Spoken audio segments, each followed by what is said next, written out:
Baik Bapak Ibu, Ayah Bunda semua, kita berdoa terlebih dahulu. A'udzubillahi minasyaitonirrajim. Bismillahirrahmanirrahim. Allahumma inna nas'aluka ilman nafi'an wa rizqan thayyiban wa amalan mutaqabbalan. Amin ya rabbal alamin. Untuk itu kepada Ustadz Israfil, waktu dan kesempatan terbaik pagi hari ini, kami persilahkan. Falyatafaddal alaihi mashkura. بسم الله الرحمن الرحيم الحمد لله رب العالمين وبه نستعين على أمور الدنيا والدين وعلى آله وأصحابه ومن تبعهم بإحسان إلى يوم الدين. أحييكم بتحية الإسلام وأسلمكم بأحسن السلام. السلام عليكم ورحمة الله وبركاته. Waalaikumsalam warahmatullahi wabarakatuh. Warahmatullahi wabarakatuh.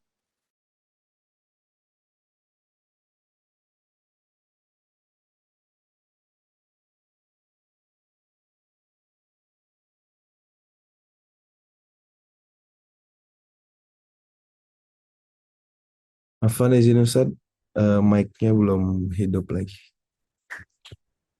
اللهم انفعنا بما علمتنا وعلمنا ما ينفعنا وزدنا علما. اللهم إنا نسألك علما نافعا ورزقا واسعا وعملا متقبلا. اللهم إنا نعوذ بك من علم لا ينفع ومن قلب لا يخشع ومن نفس لا تشبع ومن دعاء لا يسمع. اللهم آت نفوسنا تقواها وزكها أنت خير من زكاها أنت وليها ومولاها لا إله إلا أنت. Ikhwati fiddin, teman-teman, hadirin, hadirat, Bapak Ibu, jamaah kajian online bersama titik balik yang dimuliakan Allah Subhanahu wa taala.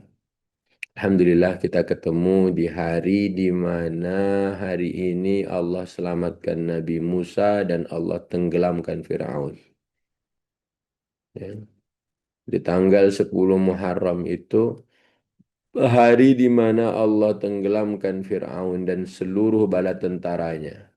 Ada berapa jumlah Firaun dan tentaranya? Jumlah bala tentaranya Firaun yang ditenggelamkan oleh Allah Subhanahu wa taala. Yang mau cari bisa dicari, yang nggak mau nyari tinggal nunggu jawabannya. Dan berapakah jumlah tentara Firaun yang ditenggelamkan oleh Allah di laut waktu itu? Nyarinya di mana Ustaz? Sekarang tinggal tanyakan ChatGPT. Segala macam bisa dijawab kecuali kapan kiamat nggak bisa dijawab. Ya. Apapun yang kita tanyakan bisa dibantu, bisa dijawab. Dapat jawabannya? Apa kata dia? Berapakah jumlah tentara Fir'aun, bala tentara Fir'aun yang ditenggelamkan di laut?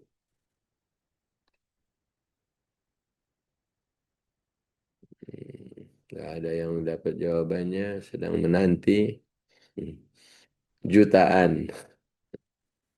Padahal tinggal tanyakan saja. Memang Allah tidak pernah cerita wahyu 1,2, 1,6 juta. Ya, Allah tidak pernah cerita jumlahnya. Tapi kalau kita mau tahu, kita bisa cari tahu.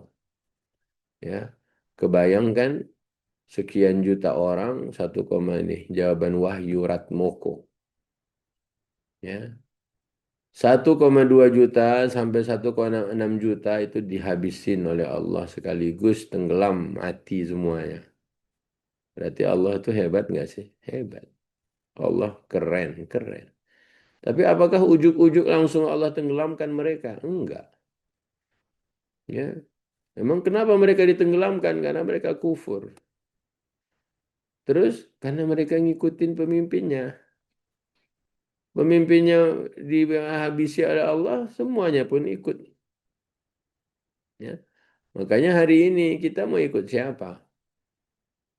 Ya, kita mau ikut Rasulullah, makanya Rasulullah sudah memberikan banyak petunjuk buat kita. Makanya jika tema yang diberikan admin adalah jalan-jalan pembuka rezeki, sebenarnya kan nggak usah kita cari repot-repot menurut apa kata si Fulan, apa kata si Fulan, nonton podcast Fulan, nonton seminar Fulan hadir enggak. Sebenarnya sudah ada di dalam Quran, sudah ada di dalam hadis-hadis Nabi. Yang penting kita mau cari tahu apa enggak. Nah, makanya pagi ini kita pengen cari tahu, ya. Tapi jangan kita lupa, jangan hanya puasa saja. Tapi yang harus kita lakukan adalah ingatkanlah keluarga.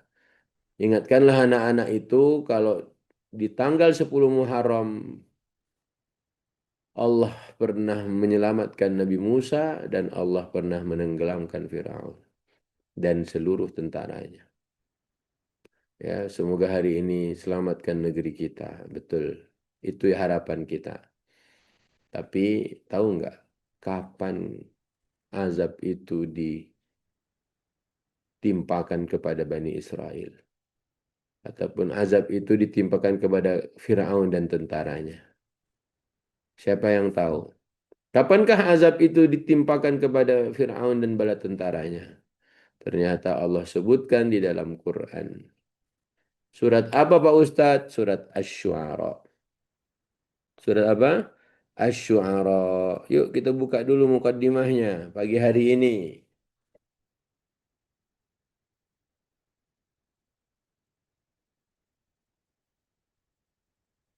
Ayat 57, 58, 59, 60. Surat Asy-Syu'ara.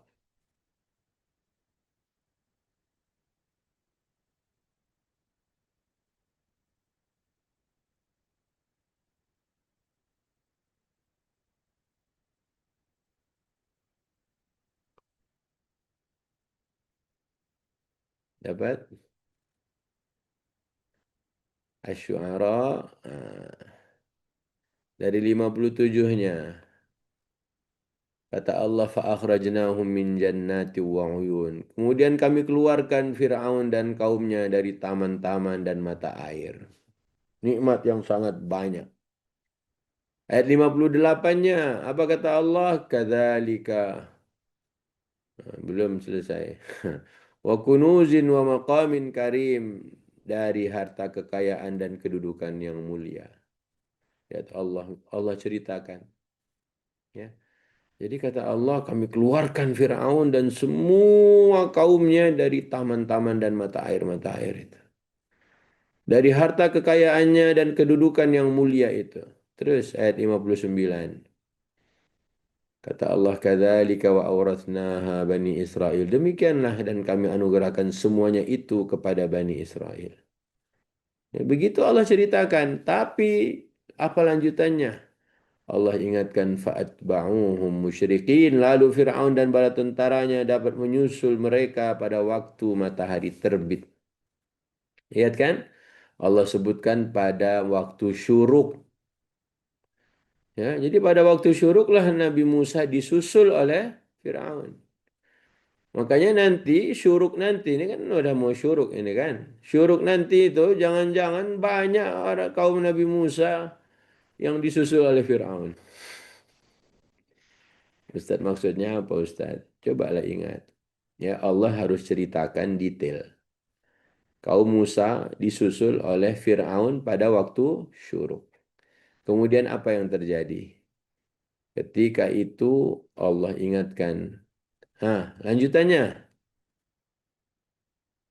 Falamma tara al-jam'ani qala ashabu Musa inna lamudrakun. Maka ketika dua golongan itu saling melihat, berkatalah pengikut Musa, kita benar-benar tersusul. Lihat ya, di depannya lautan, di belakangnya ada Fir'aun dan bala tentaranya. Ya, jika tadi penghitungan bapak-bapak yang ditemukan bapak-bapak ada 1,6 juta orang yang ditenggelamkan oleh Allah bersama Fir'aun, maka pertanyaan lanjutannya, ada berapakah jumlah kaumnya Nabi Musa bersama Musa yang akan menyeberangi lautan itu? Nah, berapa? Berapakah jumlah pengikut Nabi Musa yang akan menyeberangi lautan itu?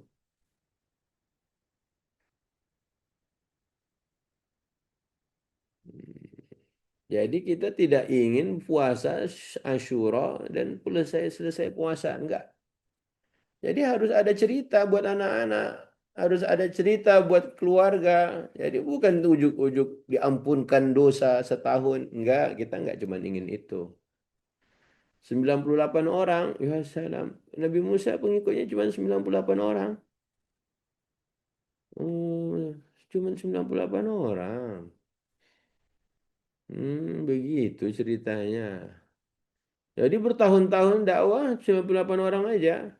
Kata Nabi Muhammad, aku diperlihatkan jumlah yang banyak. Kukira itu umatku. Kata Allah itu umatnya Musa. Kok cuma 98 orang? Kenapa baru nyari pagi ini semua? Allahu Akbar. Enggak apa-apa loh daripada enggak. Ya kan? Jadi ternyata banyak yang puasa Asyura tapi dia tak tahu ceritanya. Tak tahu ceritanya, tak baca Quran. Jadi yang penting puasa lah Ustaz. Iya, betul. Tapi kan tak bisa terakhirnya menjiwainya. Oke ya, kebayang ya, 1,2 juta tadi hitungan yang pertama. Sekarang 2.600.000 laki-laki dewasa, 670.000 bersama yang lainnya. Ya salam. Ibu, bapak yang dimuliakan Allah. Jadi cerita puasa Asyura itu ternyata bukan ujuk-ujuk Nabi puasa. Enggak, Nabi melihat kenapa ada orang Yahudi puasa di Madinah. Nabi tanya, mereka pun cerita, ini zaman dulu itu Nabi Musa diselamatkan. Firaun ditenggelamkan. Makanya kami pun puasa. Kata Rasulullah, kalau begitu kami lebih berhak. Kenapa kami lebih berhak? Karena kami percaya pada Musa. Sementara kalian memanipulasi banyak hal dari Musa. Kan di situ masalahnya orang-orang Yahudi itu.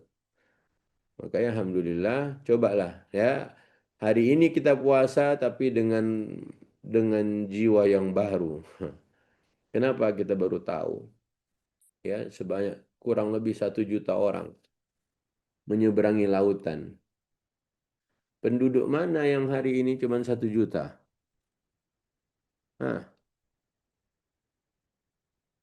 penduduk mana yang hari ini 1 juta?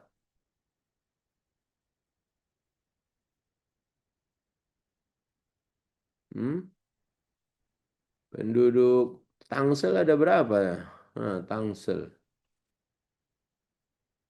Penduduk Tangsel itu ya 1,4 juta tercatat. Ya, laki-lakinya ada sekitar 739.000. Nah, sepulau Tangsel lah, sepulau. Setangsel lah.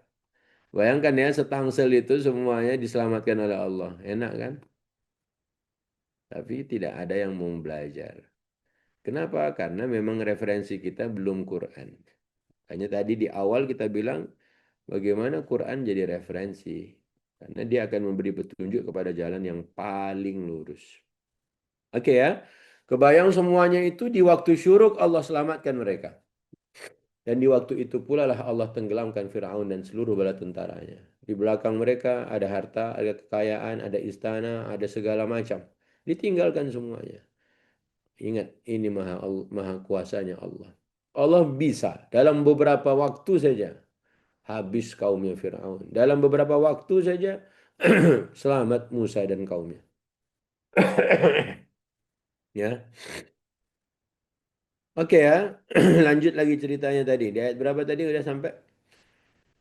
Ketika Nabi Musa dan kaumnya menghadapi kondisi tadi, yang di belakang ada Firaun, yang di depan ada lautan. Ya, kemudian kami wahyukan kepada Musa, pukulkanlah tongkatmu ke laut itu. Jadi Allah memberi tahu pada kita, Nabi Musa tidak langsung berinisiatif menunggu perintah dari Allah dulu. Dipukulkanlah tongkat tadi. Habis itu apa yang terjadi? Habis itu terbelahlah lautan tadi. Kata Allah, fan falaqa, terbelah. Fakana kulli firqin kattaudil azim. Setiap belahannya itu seperti gunung yang besar. Kebayang gunung ada di laut. Ya, seperti gunung yang besar. Makanya Allah tuh maha kuasa. Tapi kenapa orang nggak percaya sama Allah? Kenapa orang nggak mau pakai Quran saja? Kenapa orang nggak tertarik menjadikan Quran referensi? Kenapa kita sibuk dengan kata si fulan, menurut si fulan, kenapa nggak tertarik untuk kata Quran? Itulah mengapa hari ini kita pingin agar subuh ini, yuk Bismillah. Kita ingin membuka jalan-jalan rezeki tadi itu. Kita ingin jalan-jalan pembuka rezeki itu kita mengerti dan dari sumbernya langsung. Baiklah, itu sedikit cerita tentang Ashura. Agar kita nanti bisa ceritakan ke anak-anak. Di waktu syuruk ternyata mereka dihajar. Di waktu syuruk mereka ditenggelamkan. Di waktu syuruk pula Allah selamatkan Bani Israel. Dan kaumnya Nabi Musa menyeberangi lautan. Kemudian ditenggelamkan Fir'aun dan seluruh tentaranya. Jumlahnya tadi yang ada di ChatGPT itu. Allah sengaja tak ceritakan. Tapi minimal kita sudah punya gambaran.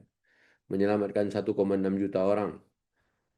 Menenggelamkan 1,6 juta orang, ya, menyelamatkan 1,2 juta orang dalam satu waktu yang sama. Dan Allah telah berhasil. Kita menggerakkan orang ngikut acara kita aja, titik balik aja susah. Ya kan? Andai titik balik inilah bersama Musa waktu itu, ya, berarti yang mau kumpul cuma 319 orang.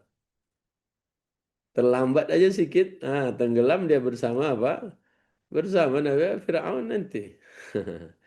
Maka ingatkan anak-anak, ayo bangun nak, bangun abang, kakak bangun. Kenapa? Ya, inilah waktu Allah menenggelamkan. Siapa tadi? Fir'aun dan tentaranya. Abang jangan ditenggelamkan juga. Bangun, sholat. Begitu caranya. Oke ya. Yang kedua, sholat subuh. Tulis hadisnya sekarang. Tulis di internet. Apa Pak Ustadz? Siapa yang sholat subuh berada dalam jaminan Allah?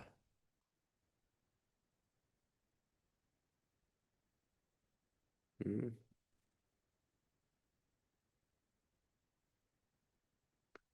Tulis apa Ustaz? Tulis siapa yang salat subuh berada dalam jaminan Allah.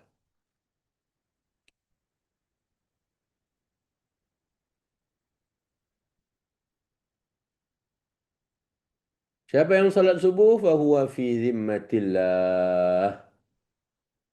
Fahuwa fi zimmatillah. Apa artinya?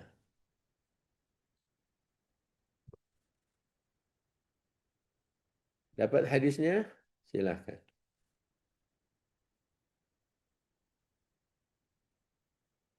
Boleh dibaca. Tidak usah ditambah-tambah yang sholatnya tepat waktu.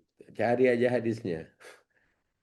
Kadang kita ini suka menambah-nambah ini. Ya. Ayo, siapa yang sholat subuh berada dalam jaminan Allah? Hadisnya. Barang siapa yang sholat subuh maka ia berada dalam jaminan Allah. Ya, hadis riwayat Muslim. Syukran yang sudah nge-share di kolom chat. Oleh karena itu, janganlah menyakiti orang yang sholat subuh tanpa jalan yang benar. Jika tidak, Allah akan menyiksa dengan menungkupkannya di atas wajahnya dalam neraka jahanam. Ibu, anak ibu sholat subuh, ibu sholat subuh, semuanya dalam jaminan Allah. Bapak sholat subuh dijamin sama Allah. Kemudian nanti ada orang menyakiti siapa yang sholat subuh. Berarti orang itu menyakiti jaminannya Allah. Kata Allah, hati-hati. Siapa yang macam-macam berani-berani dengan mereka yang sholat subuh, hati-hati. Allah tangkap dia, Allah terungkupkan mukanya di neraka. Nah, begitu ancamannya. Oke, kalau anak belum sholat subuh, bangunkan. Kenapa? Dia tidak dijamin sama Allah hari ini. Kenapa? Tak sholat subuh. Oh, gimana dong Ustaz? Bangunkan. Laki tak sholat subuh, suami tak sholat subuh, hari ini dia tak dijamin Allah. Kenapa? Tak sholat subuh. Jadi kalau kenapa-kenapa, ya karena nggak sholat subuh. Makanya di antara cara bagaimana rezeki bisa dibuka, di antaranya adalah mau dijamin oleh Allah rezekimu hari ini, gimana caranya? Sholat subuh. Sholat subuh. Oh, jadi siapa yang sholat subuh berada dalam jaminan Allah. Ya, ingatkan, wahai para ayah, wahai ibu-ibu, bangunkan anak-anakmu. Dia mau nyari duit hari ini, hari Kamis dia pergi ke kantor dia, tak sholat subuh, tidak dijamin Allah. Allah tak akan menjamin lah. Tapi dia Ustaz, makanya sholat subuh. Mantap nggak tuh? Set-set aja. Begitu cara Allah dan Rasul, begitu cara Islam mengajarkan. Jadi kalau mau dicari tahu apa yang jalan bisa membuka rezeki, sholat subuh. Kenapa? Dijamin Allah dalam semua urusannya. Urusan rezeki, urusan kehidupannya, urusan keluarganya, urusan anaknya, urusan sekolahnya, urusan kuliahnya, urusan kantornya, semuanya dijamin. Asal sholat subuh. Ya, percaya nggak? Makanya kalau ada, ini ditambah plus-plus lagi. Memang suka ibu-ibu ini kan hadisnya begitu. Kalau kau beliah lagi lain lagi nanti ceritanya. Hah? Kau beliah itu lebih baik dari dunia seisinya. Ya, oke ya. Jadi kalau sholat subuh bisa membuka rezeki. Jalan pembuka rezeki. Karena Allah menjamin. Nabi tak bilang jaminannya apa saja. Pokoknya Allah jamin. Maka hati-hati. Ada anak marahin bundanya kan. Padahal bundanya sholat subuh, hati-hati. Kau macam-macam sama yang dijamin Allah. Ada istri marah-marahin lakinya. Padahal lakinya sholat subuh. Hati-hati. Ya, hati-hati. Kenapa? Tadi kata Nabi, jangan kamu menyakiti orang-orang yang sholat subuh. Kenapa? Karena yang sholat subuh itu berada dalam jaminan Allah.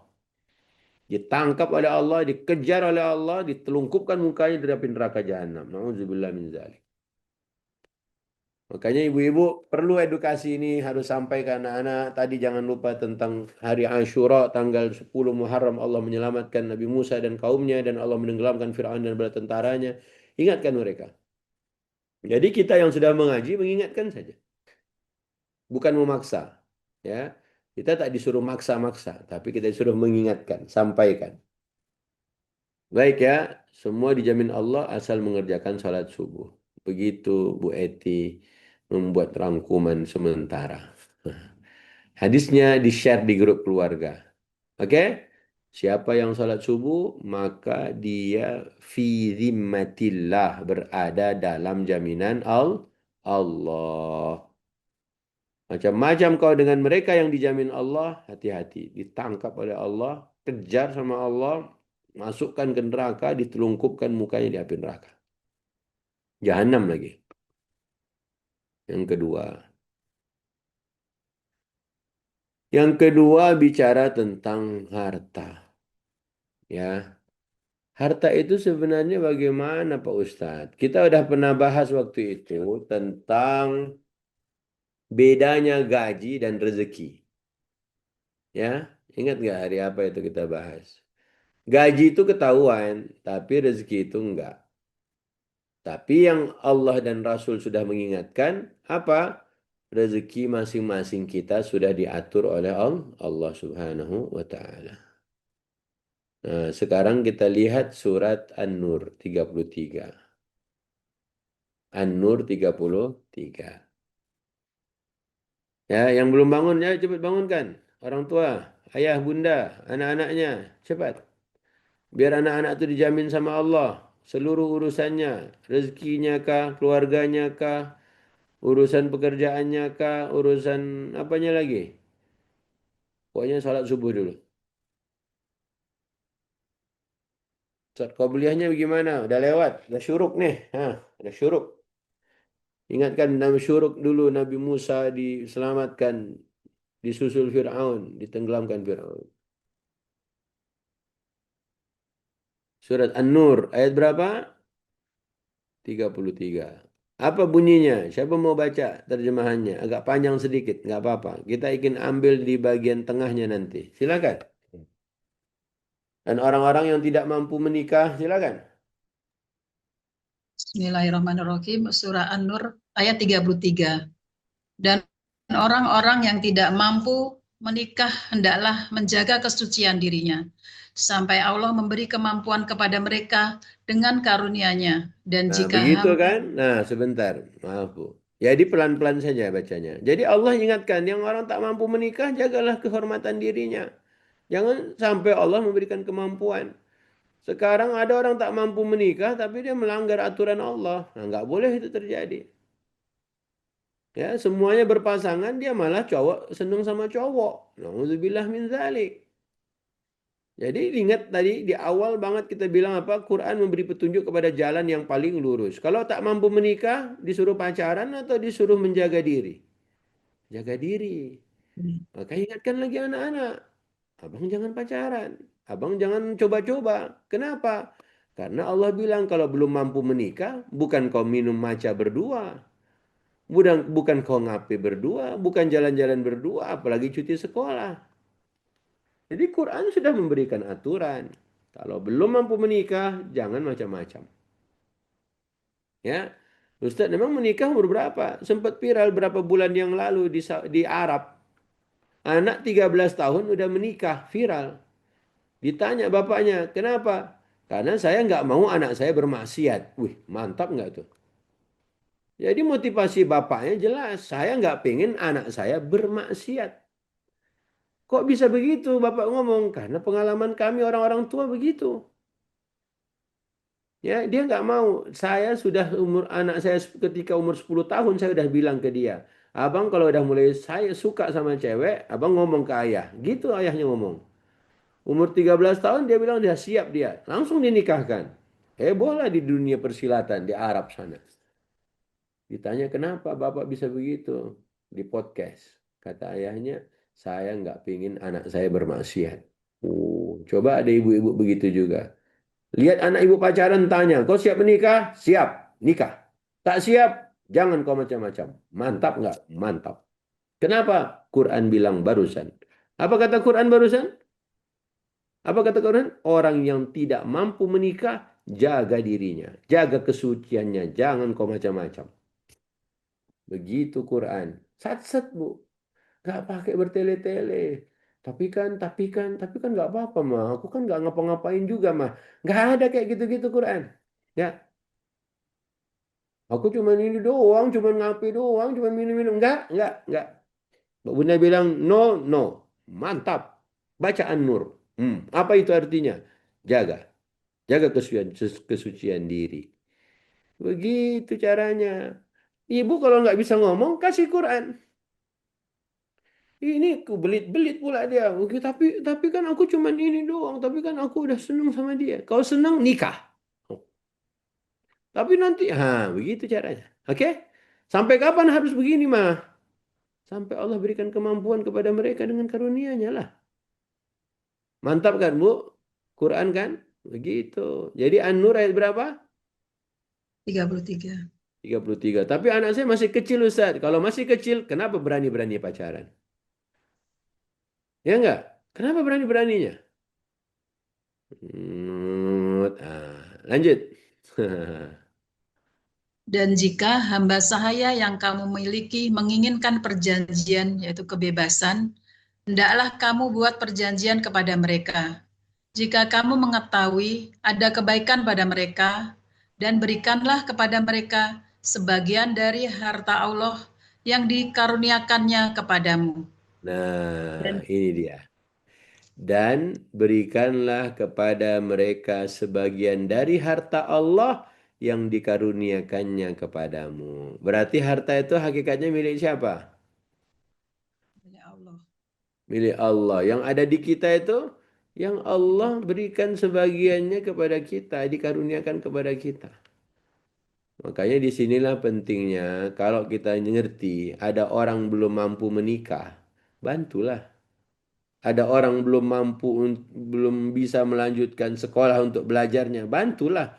Kenapa? Karena hakikatnya harta-harta itu adalah harta Allah yang diberikan pada kita. Andai kita semuanya merasakan hal yang sama, insya Allah nggak ada orang yang putus sekolah. Ya, nggak ada anak-anak tuh putus sekolah hanya gara-gara nggak ada duit kan? Nggak ada anak-anak tuh yang pingin menikah tapi nggak mampu, tapi nggak bisa ada yang bantu. Kenapa? Karena apa kata Allah barusan? Berikanlah kepada mereka harta apa? Dan berikanlah kepada mereka apa? Sebagian dari harta Allah yang dikaruniakannya kepadamu. Nah, itu bahasa Allah dalam Quran. Jadi orang mukmin itu dia paham harta itu hakikatnya adalah Allah yang kasih, Allah berikan kepada kita sebagiannya dan kita yang mengelolanya. Jadi bahasa Quran wa atuhum min malillahi alladzi atakum. Ya, harta Allah yang dikaruniakannya kepadamu. Lanjut. Dan janganlah kamu paksa hamba sahaya perempuanmu untuk melakukan pelacuran, sedang mereka sendiri menginginkan kesucian, karena Mm-mm. kamu hendak mencari keuntungan kehidupan duniawi. Mm-mm. Barang siapa memaksa mereka, maka sungguh Allah Maha Pengampun, Maha Penyayang kepada mereka setelah mereka dipaksa. Allahumma warhamna bil Quran.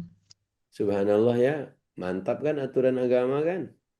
Kau punya hamba sahaya, nggak boleh kau paksa-paksa dia. Dia pengen jaga kehormatan dirinya. Apalagi bukan siapa-siapanya kita. Makanya sekarang ini orang pokoknya demi keuntungan duniawi, dia tabrak semuanya. Dia langgar semuanya. Akhirnya apa? Hidup di bumi Allah, menumpang di bumi Allah, suka-suka dia mau ngapa-ngapain, terserah dia. Ya jangan begitu dong. Ya, maka alhamdulillah, apalagi pelajaran yang kita dapat, jalan pembuka rezeki. Tidak usah dengan cara paksa. Ya, hakikat harta itu adalah pemberian Allah Subhanahu wa Ta'ala. Makanya kitalah bagian yang apa diamanahkan untuk mengelola dengan baik. Cara mengelolanya jangan cuman kita sendiri. Ada yang butuh bantuan kita bantu. Anak-anak yang putus sekolah kita lanjutkan. Anak-anak yang pengen menikah kita berikan bantuan. Kenapa? Karena semuanya ingin mencari ridha Allah Subhanahu wa taala. Makanya dibuka infak sekian ya. Yang mau banget, pingin banget sekolah, yang pingin banget belajar, nggak bisa ikut. Yang satu bilang, kamu mau ikut Jeng, biar aku yang infak, biar aku yang bayar. Mantap. Ya. Jadi alhamdulillah begitulah agama. Jadi terjadi semua hal itu, semua ada referensinya, ada dalilnya dari Al-Quran. Oke ya, apa yang kedua barusan? Harta Allah yang dianugerahkan kepada kita. Berarti Allah itu sebagai apa? Buka surat Al-Hadid. Ya, buka surat apa? Al-Hadid. Ayat ketujuh. Aminu billahi wa rasulihi وأنفقوا مما جعلكم مستخلفين فيه فالذين آمنوا منكم وأنفقوا لهم أجر كبير. Al-Hadid ayat ketujuh.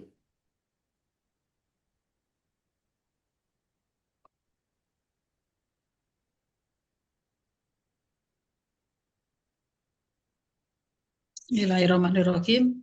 Berimanlah kamu kepada Allah dan Rasul-Nya, dan infakkanlah di jalan Allah sebagian dari harta yang Dia telah menjadikan kamu sebagai penguasanya atau Coba amanah. diulang lagi, Bu. Coba diulang lagi. Dan infakkanlah. Dan infakkanlah di jalan Allah sebagian dari harta yang Dia telah menjadikan kamu sebagian penguasanya, yaitu amanah, Sebagai penguasanya, bukan sebagian. sebagai penguasanya. Jadi kata Allah, harta itu adalah apa? Mustakhlaf. Ya, infakkanlah sebagian dari harta yang dia telah menjadikan kamu sebagai penguasanya. Jadi kita ini hanya sebatas diberi amanah untuk mengelola harta. Sementara pemodal investornya siapa? Allah. Makanya tadi min malillah dalam surat An-Nur. Dari harta Allah. Allah suruh kelola. Makanya urusan rezeki jangan merasa kita lah paling keren enggak. Makanya alhamdulillah Bu dari dua ayat barusan An-Nur juga surat Al-Hadid ketahuanlah yang satu kata Allah harta Allah, yang kedua kata Allah apa? Kalian dijadikan sebagai penguasanya. Kalian diberi amanah untuk mengelolanya, mustakhlafina fihi. Lanjut Bu, maka Maka orang-orang yang beriman di antara kamu dan menginfakkan hartanya di jalan Allah memperoleh pahala yang besar. Jadi siapa yang infakkan harta, ya, siapa yang infakkan hartanya, maka dia dapat memperoleh pahala yang besar. Ya. Begitu Quran. Simple. Tinggal habis ini yang mau infak siapa? Terserah. Yang menginfakkan hartanya, maka dia dapat ajrun kabir, ganjarannya besar. Kalau enggak, ya enggak dapat apa-apa. Oke, jelas? Berikutnya, surat Al-Adiyat.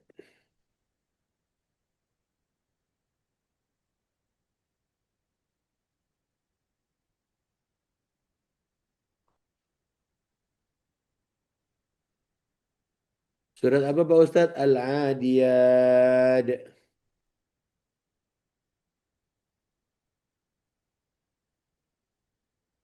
Innal insana li rabbihi lakanud. Wa innahu ala dhalika lasyahid. Wa innahu li hubbil khairi lasyadid.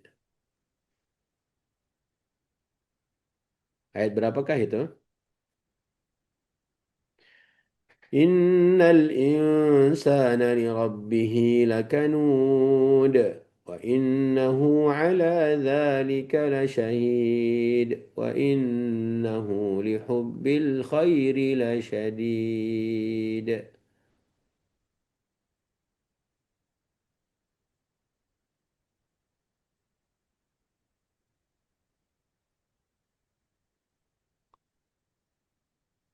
Mulai ayat 6. Silakan.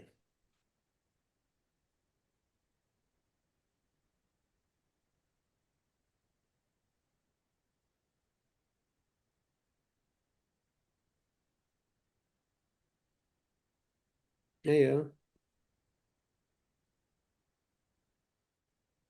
Belum ada di layar, Ustaz. Kalau ada di layar nggak apa-apa. Pakai HP, pakai nungguin admin ya. Nah.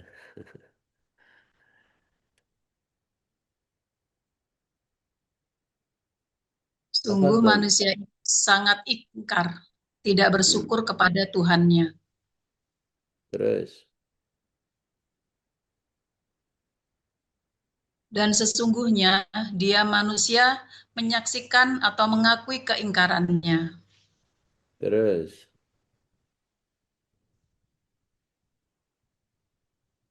Dan sesungguhnya cintanya kepada harta benar-benar berlebihan.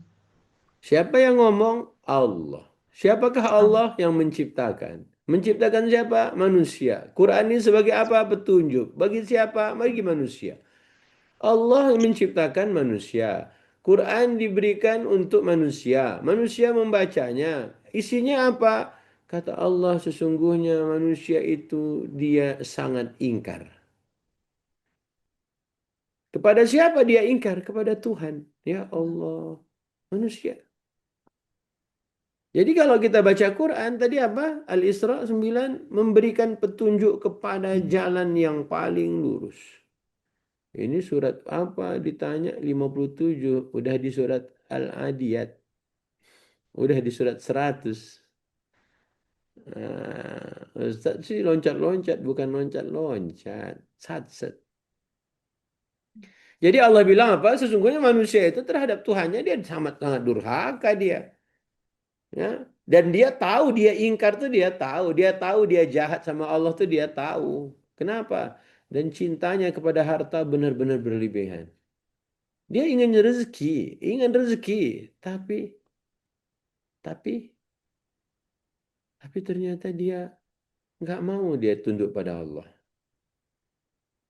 Ya, dia ingkar pada Allah. Dia sadar dia ingkar. Hanya karena apa? Cintanya pada harta berlebihan. Ibu pilih mana, Bu? Anak ibu punya duit banyak atau anak ibu sayang apa disayang Allah? Pilih mana? Sayang Allah, Ustaz. Benar disayang Allah. Kalau begitu urusan sholatnya jangan biasa-biasa aja. Insya Allah. Karena Allah udah ngomong manusia itu terhadap Tuhannya sangat ingkar, sangat ingkar. Kecuali kita nggak pernah percaya ayat barusan. Ya, jadi manusia itu sangat ingkar dan dia menyadari itu. Kemudian kata Allah, cintanya pada harta sangat amat berlebihan. Ya, makanya yuk Quran memberi petunjuk. Allah mengingatkan.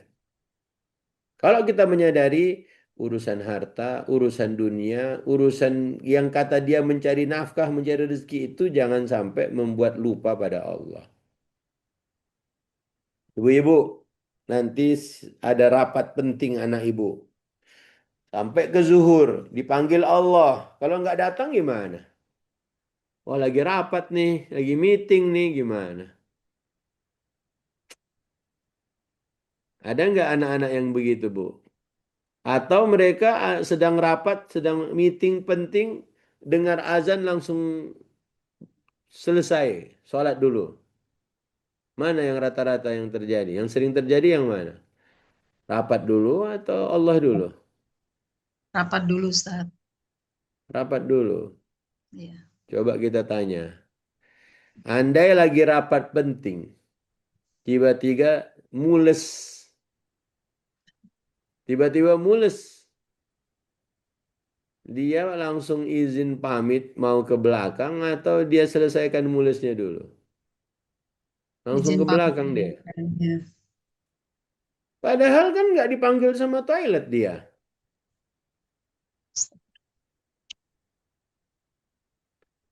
Kan dia nggak dipanggil. Emang dipanggil sama toilet. Kemarilah, kemarilah. Kan nggak. Cuman mules doang. Rapat penting bisa dia pamit. Coba bisa pamit dia. Izin bro. Izin pak. Biar sama presiden pun dia pasti izin. Kenapa? Karena tadi mules bos. Mules. Orang mules itu berapa menit kalau di kamar mandi? Hah, berapa menit orang kalau mules di kamar mandi? 10 menit paling, Ustaz. 10 menit. Sholat zuhur aja 2 menit selesai. Iya. Inna atoina. Itulah kadang manusia itu tak mikir apa gimana ceritanya ya. Ayolah, itulah pentingnya kenapa harus mengingatkan. Makanya itulah pentingnya kenapa harus pakai Quran. Ya. Makanya alhamdulillah tadi apa di surat Al-Adiyat sesungguhnya manusia itu sangat ingkar pada Tuhannya, betul? Iya. Padahal dia tahu dia ingkar tuh dia saksikan sendiri, dia sadar. Kenapa? Karena kata Allah, dia sangat amat mencintai harta. Berlebihan sekali dia mencintai hartanya. Ingatkanlah yang lain tuh ya. Giliran kau mules saja langsung ke belakang. Tuh, durasi iklan TV saja lebih lama daripada sholat. Udah banyak ya, pengalaman itulah. Itu artinya apa? Wa innahu ala dzalika lasyahid. Dia saksi, dia sadar, dia sadar. Dia sadar. Coba yang ayat ketujuhnya itu. Wa innahu ala dzalika lasyahid. Dia Allah bilang sendiri. Dia ingkar pada Allah, dia tidak bersyukur pada Allah. Terus apa artinya? Wa innahu ala dzalika lasyahid. Apa artinya? Dan dia Dia manusia sesungguhnya menyaksikan, mengakui kalau dia salah. Dia tahu dia nggak benar tuh dia tahu. Tapi lagi-lagi cintanya pada dunia berlebihan. Bu, ayat ini baru turun atau dari dulu sudah ada? dari dulu udah ada, Ustaz.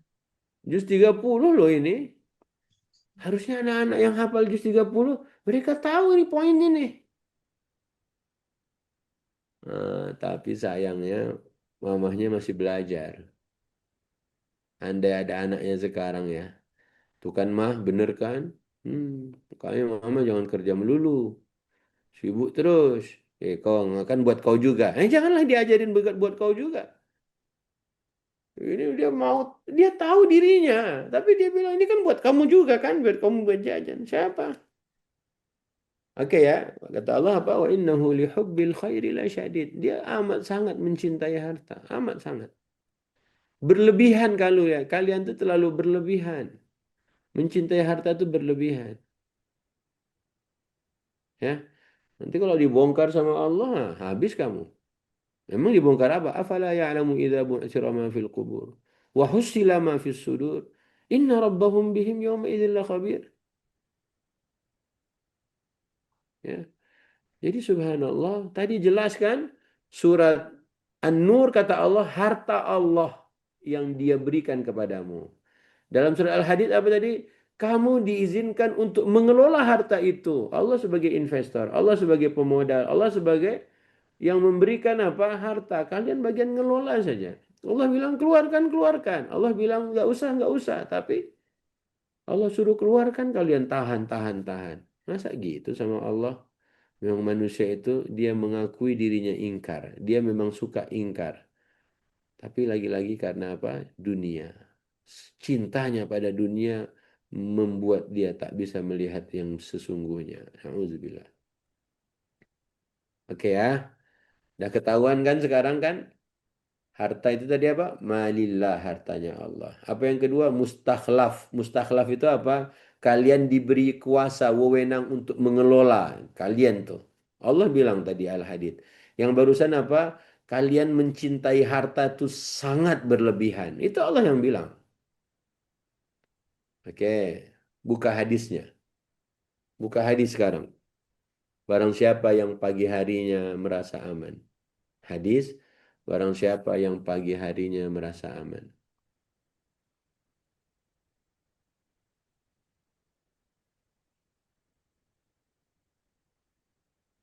Jangan dapat pencerahan-pencerahan aja, ya. Jangan dapat pencerahan aja, harus mencerahkan. Iya Ustaz, Ustaz jangan nggak marah-marah, nggak marah.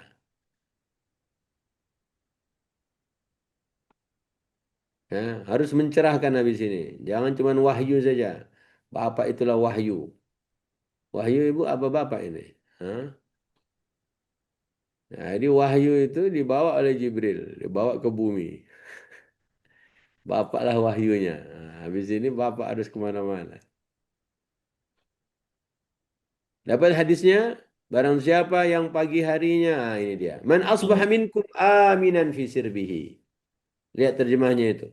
Barang siapa yang memasuki pagi hari dalam keadaan aman, tidak sedang perang, tidak sedang dibom, kayak apa orang Israel ngebom Gaza, Lebanon. Siapa yang pagi harinya nih? Ini pagi hari kita. Aman, bisa ngezoom, bisa ikut titik balik.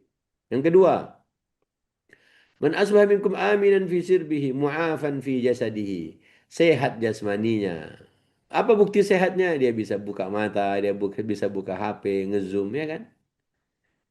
Wa indahu qutu yaumihi. Ada yang dimakan untuk hari ini. Ya. Lihat kan man asbaha minkum aminan fi sirbihi. Siapa yang pagi harinya dia merasakan aman, tidak sedang kacau, tidak sedang macam-macam. Mu'afan fi jasadihi. Jasadnya juga sehat walafiat. Ya. Wa indahu qutu yaumihi dan hari itu ada yang bisa dimakannya. Tadi juga sahur ada yang dimakan. Ka'annama hizat lahu dunya bihadzafiriha. Maka seolah-olah dia telah dikumpulkan untuknya seluruh dunia. Semua udah dapatnya. Berarti pagi hari itu bukan harus banyak-banyak segalanya kau ambil. Enggak. Satu, aman. Dua, sehat. Tiga, ada yang dimakan. Itu udah selesai urusan. Udah selesai. Begitu kata Nabi. Ya. Jadi begitu Allah dan Rasulnya mengajarkan pada kita. Apa yang pertama? Bangun pagi, sehat. Sehat. Aman. Aman dulu, aman. Ya. Sehat. Yang kedua, sehat. Enggak, enggak tengeng, enggak apa lagi? Enggak nyalahin bantal, ya kan? Yang ketiga, ada yang dimakan hari itu. Tiga ini aja. Makanya seperti dunia sudah diserahkan kepadanya semuanya. Jadi cara pandang inilah yang kita butuhkan supaya kita tidak melihat hari ini harus kerja, hari ini harus dapat, hari ini harus sekian, hari ini harus... Enggak. Enggak. Jadi bangun, tadi masih bisa ke masjid. Enggak ada yang apa jahatin kita, enggak disiram sama air keras. Yang kedua, mu'afan fi jasadi. Jasadnya alhamdulillah semua segar, bisa begini, bisa begini, bisa begini, begini, begini. Nah. Yang ketiga, wa indahu qutu yaumihi. Hari itu ada yang dimakan. Ya, faka'annama hizat lahu dunya bihadzafiriha. Seperti banyak semua segala yang sudah dia dapatkan. Begitu cara pandang. Ya, kalau kata anak-anak apa di TikTok itu POV-nya apa? POV-nya titik dua, point of view-nya.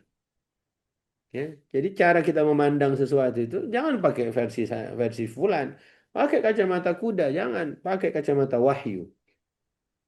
Ya, pakai kacamata apa? Quran, sunnah Nabi, ya, Islam. Ya, hadis yang begini share di grup keluarganya lagi. Bikin. Bangun pagi, alhamdulillah aman, checklist. Bangun pagi merasa apa lagi? Sehat walafiat jasadnya, masya Allah, checklist. Yang ketiga, ada yang dimakan hari ini, checklist. Berarti apa? Mantap. Begitu. Anak-anak diajarin. Cuti sekolah dia, tapi dikasih tahu. Bekerja dia, dikabarin. Menantu, kasih tahu. Alhamdulillah Bang. Alhamdulillah Kak. Ya, hari ini kita aman di Indonesia. Biar rupiah pun jatuh, biar dolar pun begitu. Nggak ada masalah. Nggak ada urusan dengan cerita-cerita tadi.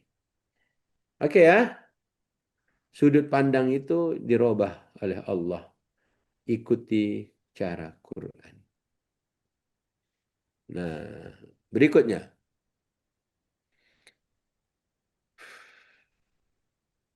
Surat Az-Zariyat. Ya, Az-Zariyat ya.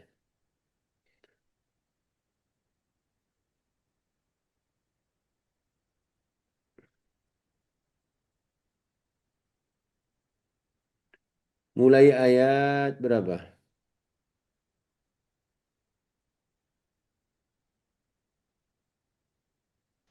Mulai ayat 15. Coba, coba. Cerita penghuni surga.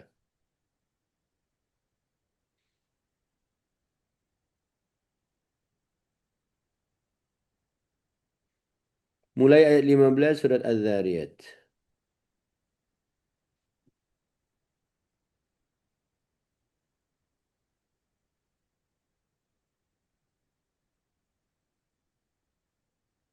Bismillahirrahmanirrahim. Sesungguhnya orang-orang yang bertakwa berada di dalam taman-taman surga dan mata air. Terus. Mereka mengambil apa yang diberikan Tuhan kepada mereka. Sesungguhnya mereka sebelum itu di dunia adalah orang-orang yang berbuat baik. Terus. Mereka sedikit sekali tidur pada waktu malam. Oke. Dan pada akhir malam mereka memohon ampunan kepada Allah. Dan pada harta benda mereka ada hak orang miskin yang meminta dan orang miskin yang tidak meminta. Nah, ini dia. Ya, apa kata Allah? Orang mukmin besok masuk surga, betul? Besok masuk surga kan orang mukmin kan? Orang yang bertakwa masuk surga kan? Benar nggak? Ya, Ustaz. Tadi ayat 15 itu. Jangan dibaca, enggak paham. Iya Ustaz, iya iya. Oke ya. Orang mukmin masuk surga besok. Ada taman, berarti ada buah yang dimakan, ada minuman karena ada mata air. Itu semuanya karena kata Allah dia di dunia dahulu berbuat baik. Ya, di dunia dahulu dia berbuat baik. Nah, ketika dia berbuat baik, Allah bilang, dia siangnya yang on atau malamnya juga on. Ternyata kata Allah dulu tidurnya sedikit di malam hari. Berarti kalau ada orang yang nyari duit siang-siang hari, tapi malam hari dia nggak bangun gimana? Nah, ya, cara pandang itulah yang kita rubah sekarang. Kau siang hari mencari harta, kau siang hari kau cari duit, tapi malam hari kau tak berikan buat Tuhan gimana? Oke?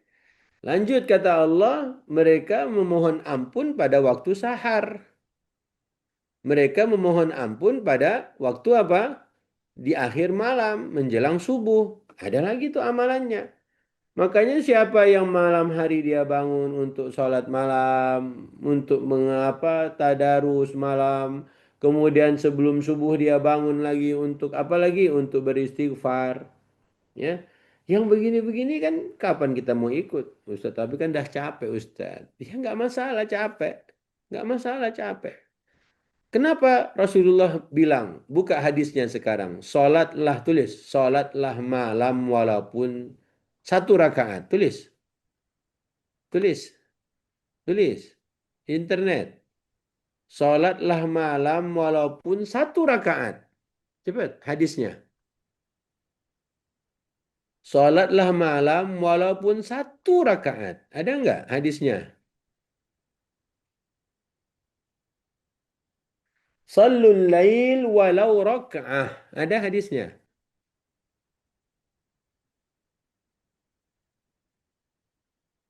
A few moments later. Ada nggak hadisnya?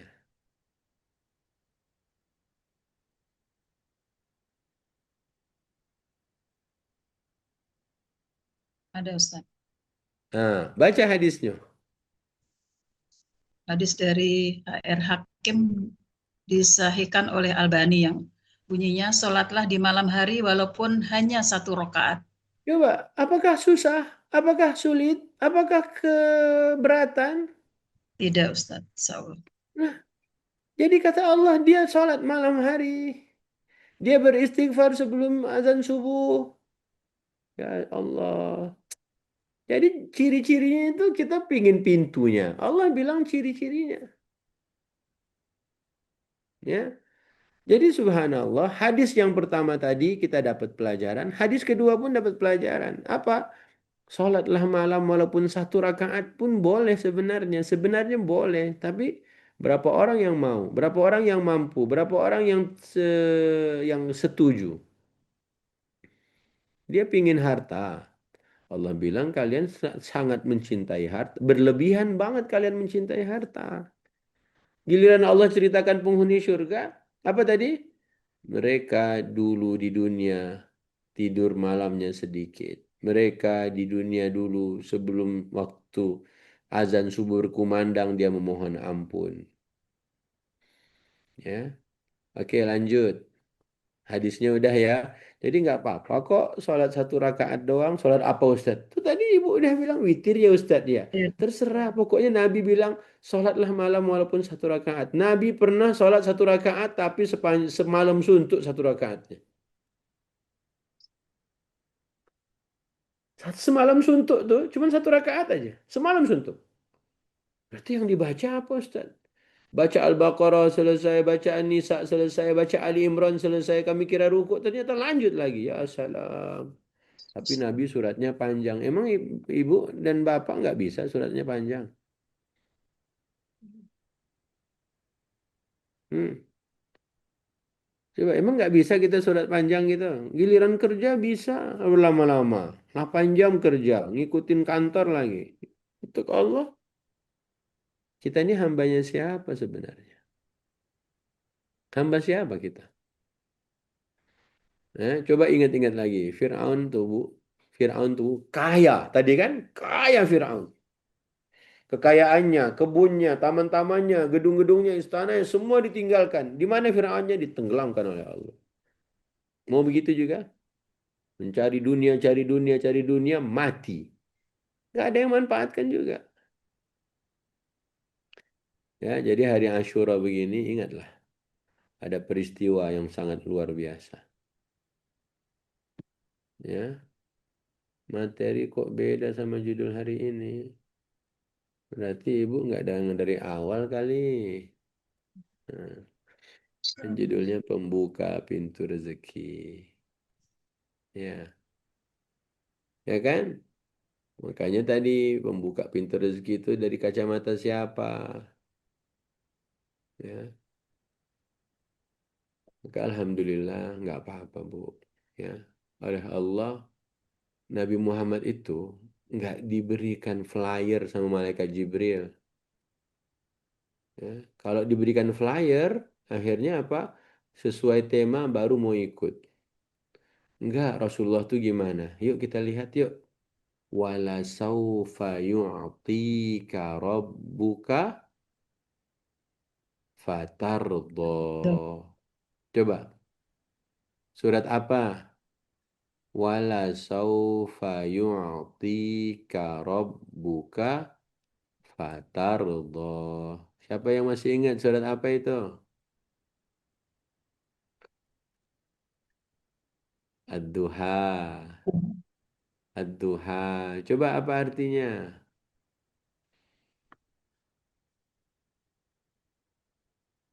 Apa artinya? Wala saufa yu'tika rabbuka fatarda.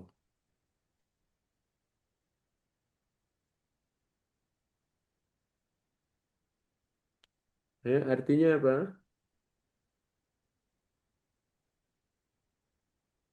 Silahkan. Dan sungguh kelak Tuhanmu pasti memberikan karunia-Nya kepadamu, sehingga engkau menjadi puas. Lihat, Allah berikan apa kepada Rasulullah? Allah berikan Quran.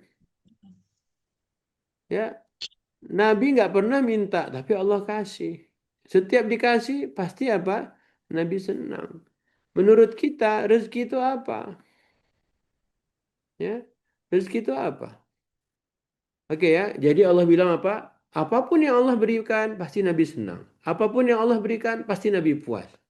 Ibu tahu nggak Bu, apa yang lebih hebat, apa yang lebih enak dari seluruh harta yang dikumpulkan manusia? Kalau versi Quran. Nah, apa yang lebih keren dari yang dikumpulkan seluruh manusia? Apa? Ayo. Makanya kita pengennya pakai wahyu. Jangan rezeki itu menurut versi saya. Sementara hadis tadi apa? Jawaban pertama iman. Hmm. Apa yang lebih keren daripada rezeki yang dikumpulkan manusia? Daripada seluruh harta yang dikumpulkan manusia? Apa? Hmm? Al-Quran. Di dua ayat di Quran Allah bilang Quran itu jika kau dapatkan itu lebih hebat, lebih keren dari semua harta yang dikumpulkan manusia. Di dua tempat di Quran. Jadi kalau orang udah dapat Quran, Bu, udah tenang hidupnya. Jadi jangan lagi memandang rezeki itu hanya sebagai sebatas harta. Ya.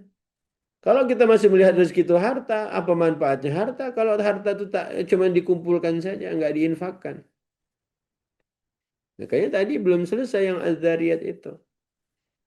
Apa? Ketika orang-orang mukmin itu faham, pada hartanya ada hak orang-orang yang meminta dan ada hak buat orang lain yang tidak meminta-minta. Jadi level paling rendah tuh ya harta lah. Itu paling rendah. Makanya dirubah cara pandangnya oleh Allah. Oke, kalau memang rumah itulah harta paling hebat, mana rumahnya Rasul Sallallahu Alaihi Wasallam? Jika rumah itu harusnya yang paling hebat, mana rumahnya Abu Bakar As-Siddiq? Ya. Mana rumahnya Utsman yang orang kaya zaman itu? Mana rumahnya? Pernah ibu lihat rumah Utsman? Pernah kita ke Madinah melihat rumahnya Utsman? Makanya itulah masalah kita kadang.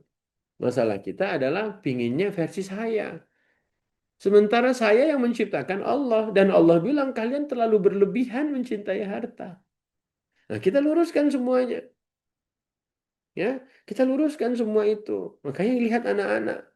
Kalau hari ini anak-anak nggak sholat, belum sholat subuh, anak-anak belum sholat syuruk, ataupun anak-anak nggak belajar ngaji, sementara mereka cuti sekolah, kita luruskan. Ya, jadi Rasulullah itu apapun yang Allah kasih, pasti beliau senang, puas dia. Makanya itu tadi ayatnya udah tuh, Gifalvin, share. Harusnya dicantumkan ayat 57-nya juga. Jangan cuma 58-nya. Ya. 57 dan 58. Dia satu kesatuan. Surat Yunus. Jadi kata Allah telah datang apa? Telah wahai manusia telah datang kepada kamu, kepada kalian mau'izatun min rabbikum. Ya, ada motivasi pelajaran dari Tuhan kalian. Jadi kalau kita bahasakan ya, paketnya udah sampai. Itu surat Yunus ayat 57 58. Ya. Surat 57 surat 10 50 ayat 57 58 kata Allah, wahai manusia, paketnya sudah sampai, paketnya. Sekarang kalau paket datang ke rumah ibu, ibu nggak tahu ada paket, ibu kan nggak akan buka. Kalaupun sudah ada paket, tapi ibu nggak tertarik buka kan nggak akan ibu buka. Nggak ada unboxingnya kan, nggak di unboxing kan. Ya.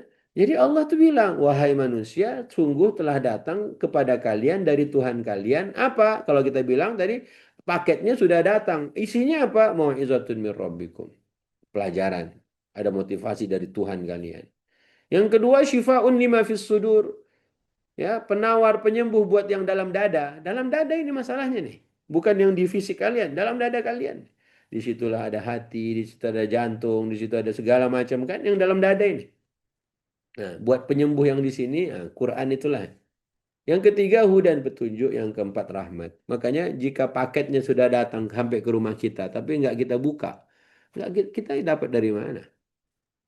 Hmm.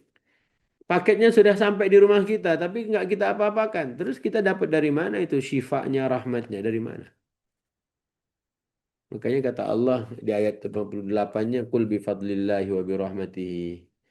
Ya, tapi sebelumnya kata Allah ada 4 itu buat orang yang lil mukminin saja, buat yang percaya saja. Kalau orang tidak percaya, dia dikasih Quran berjibun pun nggak akan bermanfaat. Karena Quran ini bertahun-tahun di rumah kita, tapi nggak kita buka. Paketnya sudah sampai, tapi kita cuek-cuekin aja. Ya, makanya dalam surat Toha dulu udah datang ayat kami, tapi kamu cuekin, kamu abaikan. Nah, itulah yang harusnya kita benahi lagi, kita benerin lagi. Nah, sudut pandang itu, POV-nya itu, point of view-nya adalah Quran. Ya, kita harapkan apa? Rezeki dalam bentuk apa? Lanjut kata Allah, wahai manusia, apa tadi? Telah datang kepada kalian pelajaran dan Al-Quran dari Tuhan kalian, penyembuh bagi penyakit yang dalam dada kalian, petunjuk serta rahmat bagi orang-orang yang percaya saja. Yang nggak percaya nggak dapat. Beneran deh. Ibu kalau percaya, bapak kalau percaya pasti dapat. Kalau nggak percaya nggak bakal dapat. Oke, lanjut. Katakanlah dengan karunia. Kenapa disebut karunia Quran ini? Karena nggak ada yang minta. Allah kasih. Siapa yang bilang, ya Allah aku minta Quran? Kan nggak minta gitu. Allah kasih. Berarti ini karunia ini. Ya, pemberian Allah cuma-cuma. Kemudian wabi rahmatihi, sesudah kita paham ternyata kita tahu, oh ternyata manusia itu sangat berlebihan mencintai harta. Manusia itu sadar tentang dirinya bersalah, membuat ingkar pada Tuhannya. Dia sadar. Oh kalau begitu aku nggak boleh kayak gitu dong. Terus sikap Nabi seperti apa tadi? Dalam Ad-Duha, apapun yang Allah berikan kepadamu, pasti Nabi puas. Apapun yang Allah berikan, pasti Nabi senang. Lanjut kata Allah. Kata Allah apa? Ada rahmat. Kita jadi tahu mau puasa, mau zakat, mau haji, mau infak, mau sholat, semuanya dari mana? Dari isi Quran. Inilah yang namanya rahmat. Ya, karunia kita tidak minta dan Allah berikan cuma-cuma. Isinya ketika kita buka semuanya ada. Apa kata Allah? Merupakan rahmat. Kita jadi nggak bingung mau ngapain. Kita nggak gabut loh. Ibu kalau nggak tahu kita nggak tahu Quran, Bu mau ngapain hari ini, Bu? Kita nggak bakal tahu sholat seperti apa, puasa, zakat, haji, ya kan? Bersedekah baik sama orang tua, membantu orang lain. Nggak akan tahu semua kalau nggak ada Quran.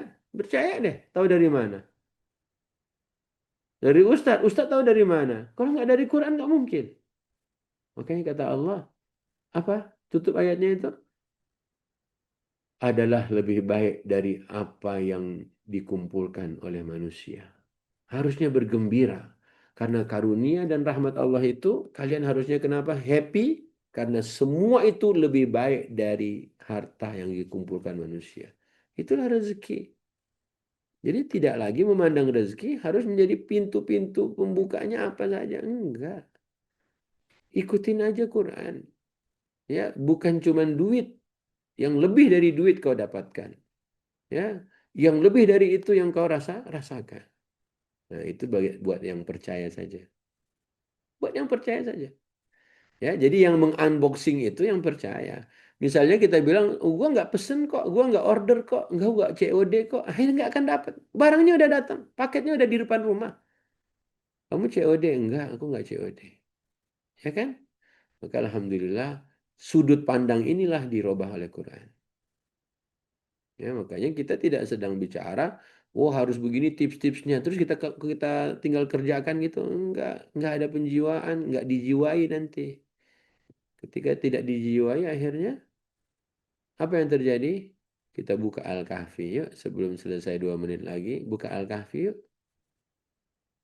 ayat 28 yuk. Coba nih lihat, bagaimana Allah mendidik nabinya. Kecuali kita nggak mau ikut nabi, kecuali nggak mau ikut Quran, kecuali kita maunya sendiri. Ya silahkan aja. Udah tinggal di bumi Allah. Ya, Allah yang ngasih hidup, Allah ngasih segalanya, tapi mau-maunya sendiri. Itu bukan namanya ikut wahyu, tapi ikut hawa nafsu. Silakan. Ayat 28. Surat Al-Kahfi. Yang dibaca setiap Jumat oleh orang-orang.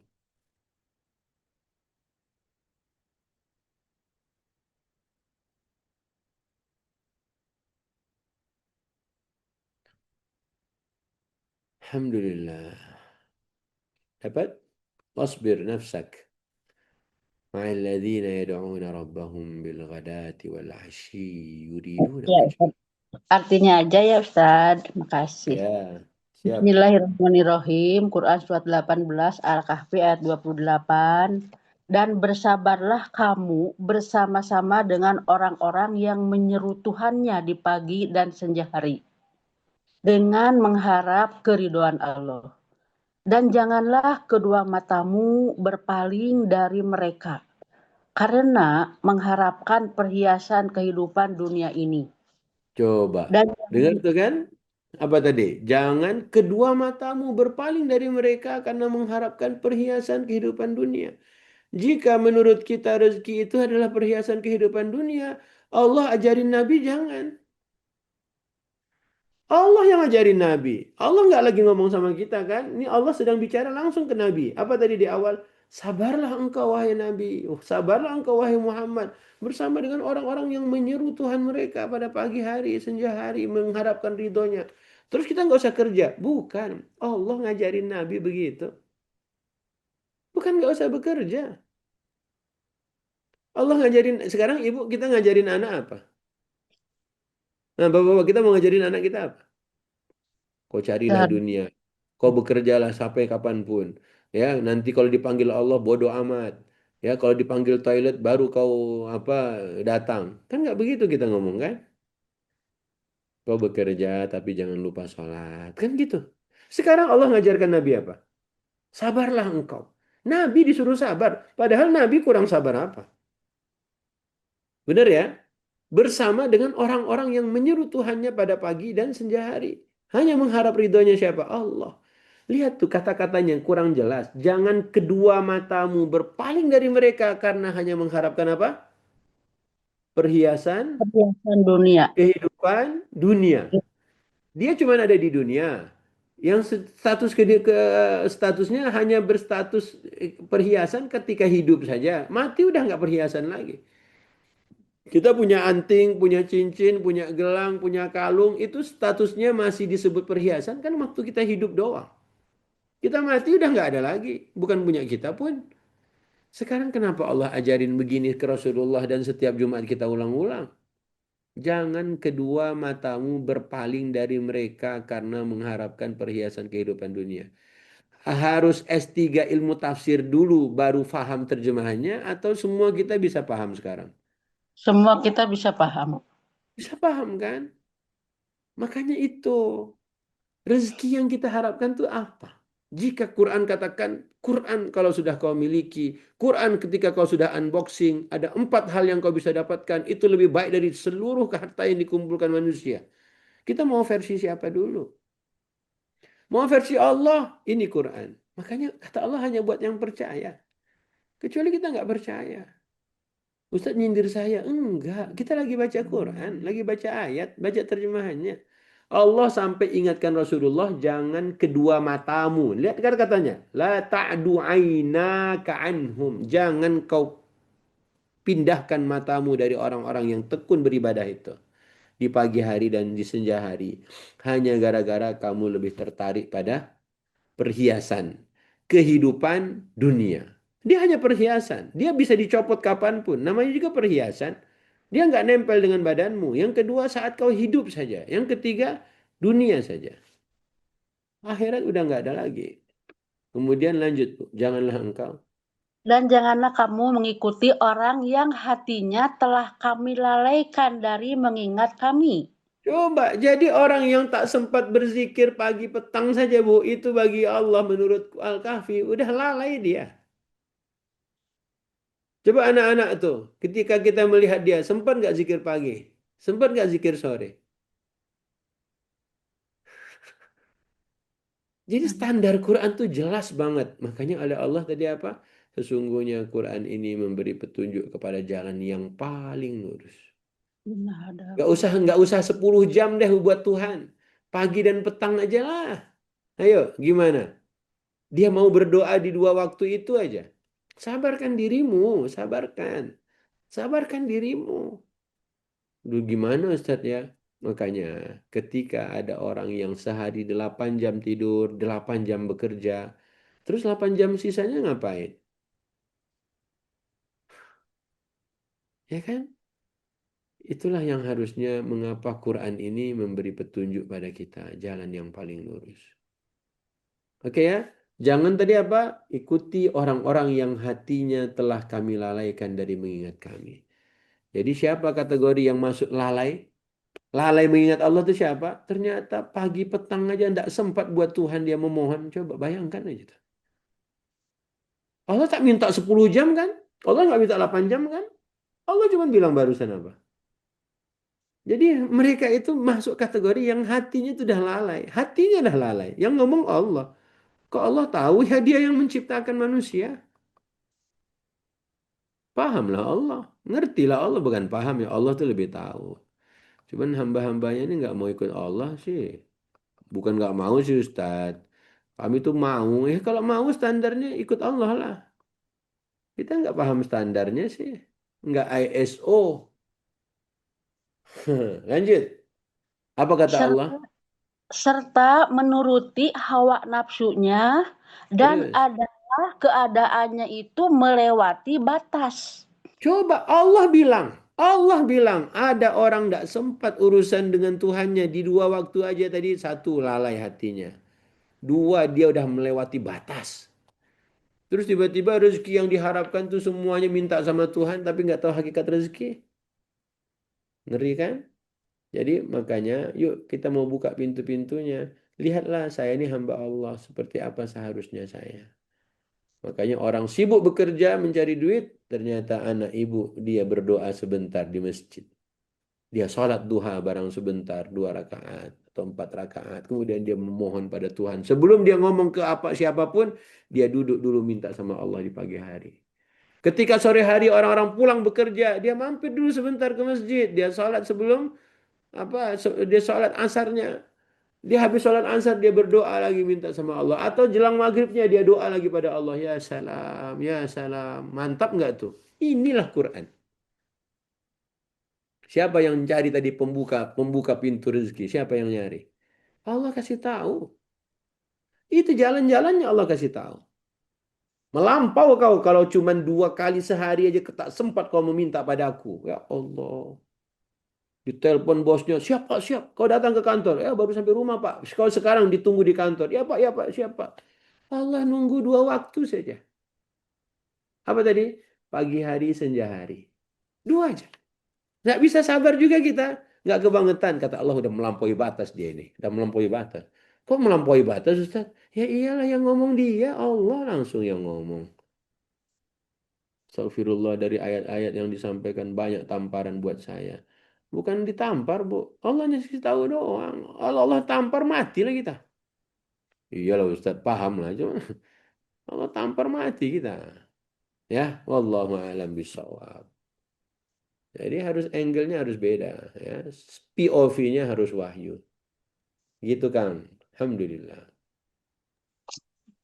Baik, Masya Allah, Alhamdulillah. Syukran jazakallah khair, Ustaz Israfil, atas kesempatannya membersamai titik balik lagi hari ini. Alhamdulillah, banyak hikmah, banyak ilmu, banyak manfaat. Bapak Ibu, jangan lupa setiap ilmu yang sudah kita terima, kita amalkan sebaik mungkin ya. Kita bagikan sebaik mungkin, karena salah satu yang paling baik dari orang-orang yang menuntut ilmu adalah yang kembali mengajarkannya. Seminimal mungkin ke keluarga, ke anak-anak, ke saudara-saudara kita, insya Allah ya. Jadi Bapak Ibu, Ayah Bunda semua, sebelum diakhiri, juga mau izin sampaikan satu informasi terakhir sebelum sesi penutup ya, bahwa di tanggal 27 dan 28, artinya 2 hari lagi, kita akan melaksanakan satu kelas eksklusif di hari Sabtu dan Ahad dengan tema Terampil Bermuamalah Series level 1 bersama dengan Ustadz Indra Firmansyah dan Ustadz Dwi Condro Triyono. Kita akan bahas terkait dengan akad di sana ya, akad-akad dalam bertransaksi. Jadi silahkan Kak Dira minta tolong dikirimkan link daftarnya supaya Bapak Ibu Ayah Bunda yang mau daftar pagi hari ini bisa akses pendaftarnya di kolom chat atau langsung nanti setelah webinar selesai beralih ke grup-grup titik balik ya. Nanti akan dikirim informasi kelasnya di sana seperti biasa, insya Allah. Baik Bapak Ibu Ayah Bunda semua, terima kasih banyak atas kesempatan pagi hari ini dari Ustadz Israfil. Sebagai closing statement, mungkin barangkali bisa menyampaikan pesan-pesan penutup dari pertemuan kita pagi hari ini. Dipersilakan Ustadz. Jalan pembuka pintu rezeki, begitu temanya. Jalan-jalan. Ingat, dunia ini Allah yang ciptakan. Manusia pun Allah yang ciptakan. Ada hikmahnya kenapa Allah turunkan Nabi Adam ke dunia. Hikmahnya biar kita tahu hakikat sesungguhnya dunia. Allah juga memberikan pesan, Allah berikan petunjuk pada Nabi Adam bagaimana cara kembali ke surganya lagi. Makanya titik balik itulah yang kita harapkan. Kita tahu dunia hanya sementara, akhirat selama-lamanya. Kita akan kembali ke tempat dulu ayah kita berada di sana. Kita akan kembali sampai ke tempat dulu ibu kita pernah di sana. Tapi Allah cuma punya pesan, kalau kau mau gunakan petunjukku, kau tidak akan sesat. Kalau kau mau gunakan petunjukku, kau tidak akan sengsara.